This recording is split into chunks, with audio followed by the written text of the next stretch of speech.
बिस्मिल्लाहिर्रहमानिर्रहीम। अस्सलाम वालेकुम। आज हम बात करेंगे दो अहम इशूज़ के हवाले से। सिटिंग जज के घर पर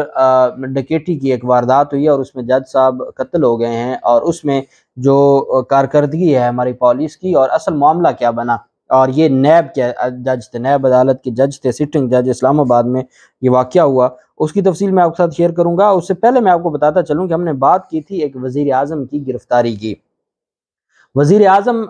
नामी एक शख्स है जिसको गिरफ़्तार किया गया था रावलपिंडी से, और अब उनको रिहा किया गया है। और उसके हवाले से जो ये कहा जा रहा था कि वो पाकिस्तान तहरीक इंसाफ के रहनुमा हैं और पाकिस्तान तहरीक इंसाफ के उन लोगों में शामिल हैं, और उन जिन्होंने GHU पर हमला किया था उन लोगों में उनका शुमार होता है, ये अलर्ज किया गया था।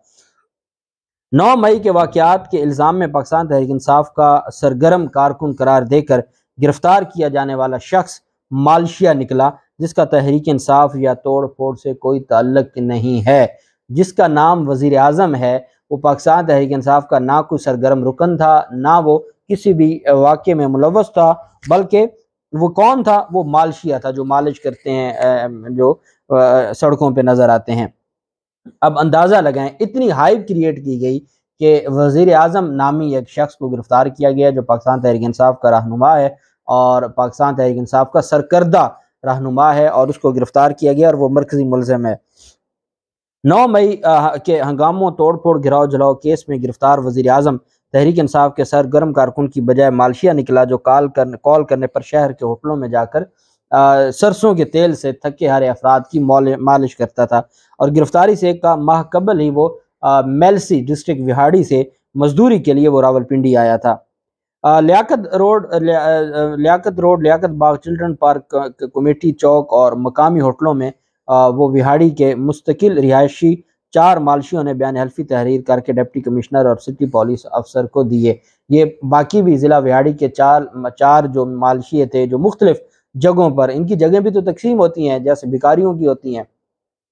तो वो उन इलाकों के जो मालशिए थे उन्होंने बाकायदा तौर पर बयान हल्फी जमा करवाए, और बयान हल्फी में ये कहा कि ये जो शख्स है वज़ीर आज़म, जिसका नाम है वज़ीर आज़म, को हम खुद लाए थे, यहाँ मजदूरी के लिए आया है, वो 1 माह पहले आया है, ना वो अनपढ़ आदमी है, ना उसका कोई पाकिस्तान तहरीक इंसाफ के साथ कोई तल्लक है, ना उसका कोई इस तरह की तोड़ फोड़ में कोई तल्लक है। तो चारों जो उसके साथी मालशिए थे उन्होंने बाकायदा तौर पर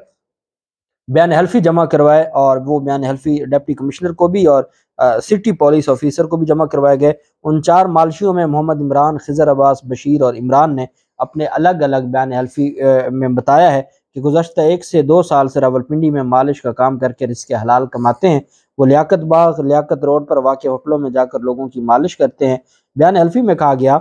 कि वज़ीर आज़म वल्द अल्लाह रखा भी मालशिया है, ये विहाड़ी में फारिग था, उसे 1 माह कबल हमने मालिश के लिए विहाड़ी से रावलपिंडी बुलवाया। लियाकत रोड के मकामी होटलों से उसकी कोई भी इंक्वायरी या तस्दीक कर सकता है, ये हमारा कारोबार है, इससे हम रोज़गार कमाकर फैमिली का पेट पालते हैं। थाना सिटी पुलिस ने 10 मई को वज़ीर आज़म वल्द अल्लाह रखा को गिरफ़्तार किया और पहले 7 दिन के लिए नज़रबंद किया गया। फिर उसके बाद 9 मई को हंगामों का मुकदमा दर्ज किया। बयान हल्फी देने वालों ने कहा कि वज़ीर आज़म बेगुनाह और उसका PTI से कोई ताल्लुक नहीं है, और अगर वो 9 मई के किसी मुजाहरे जलाओ गिराव में शरीक है तो उसके सबूत दिखाए जाएँ, इस सूरत में हम बयान हल्फी वापस ले लें। उनका कहना था कि थाना मेलसी से भी, पुलिस से भी इंक्वायरी कराई जा सकती है, और वो भी ये बता सकते हैं कि इनका क्या बैकग्राउंड है और इनका पाकिस्तान तहरीक इंसाफ के साथ क्या ताल्लुक था, और क्या ये किसी ऐसे मामले में मुलव्वस थे या नहीं थे। इस वजह से उसे जेल से रिहा किया जाए और मुकदमा से मुकम्मल डिस्चार्ज किया जाए। और अब ये जो चीज़ें हैं वो सामने आई हैं, अभी तक उनको रिहा नहीं किया गया, लेकिन उनके हवाले से जो बयान हल्फी सामने आए हैं वो अब वाज़े हो गया है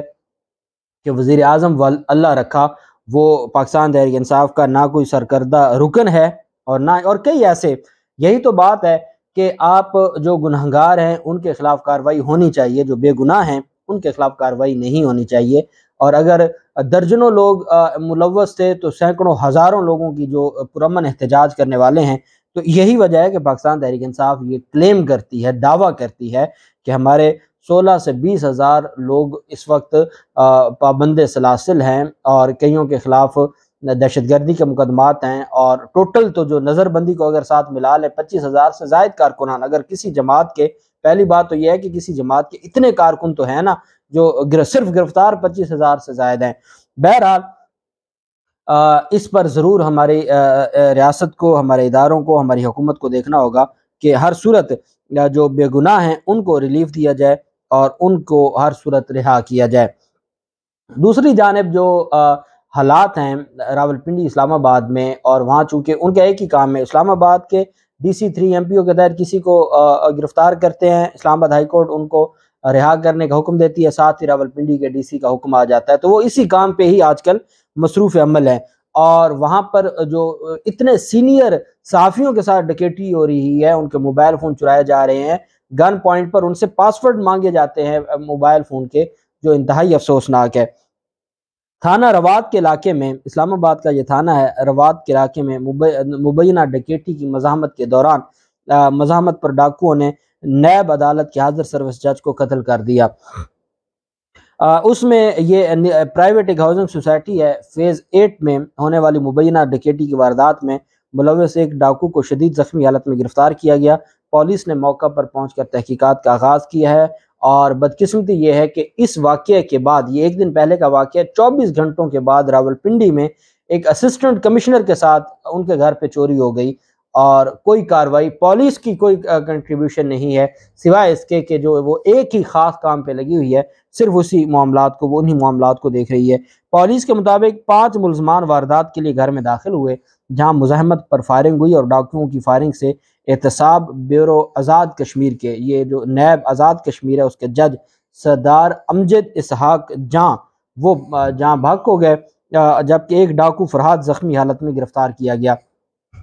اطلاع ملتے ہی پولیس حکام موقع پر پہنچے اور شواہد اکٹھا کر کے تحقیقات شروع کر دیں۔ CPO راولپنڈی خالد ہمدانی نے واقعے کا نوٹس لیتے ہوئے رپورٹ طلب کر لی، اور SP صدر کو خود موقع پر پہنچ کر شواہد جمع کروانے کی ہدایت کی گئی، اور اس پر جو لاش کو پوسٹ مارٹم کے لیے، جبکہ